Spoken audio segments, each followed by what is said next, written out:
Basically, I just watched a video about how, okay, that's what I'm saying. I ate chicken ass, so I understand genetic information, genetic memory. Basically, epigenetics, junk DNA. You know how like viruses get into your, we have many viruses embedded in our junk DNA from the ancient past. And it's like we only carry that on because we inseminate each other and create new babies, right? And so, like, of course, we're going to pass on our genetics. That's how that works, right? Now, think of the same thing, except for the Voyager probes. They passed this protective sheath, kind of like the magnetosphere of Earth and Jupiter, and Ganymede even has one. Now, imagine a heliosphere that, sure, we're subjected to solar radiation, but it's way of a hell of a lot better than gamma radiation and cosmic rays, right? So it's more preferable. Sure, it's still corrupting, but it's not as corrupting or bit flipping as these cosmic rays would be. So we're sort of protected.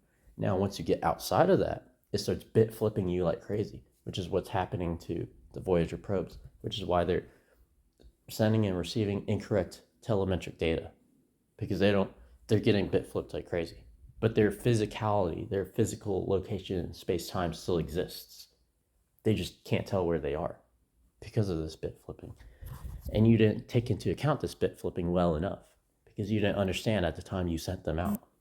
So what I'm saying is that essentially what's happening here is you sent it out prematurely before you understood the nature of the universe.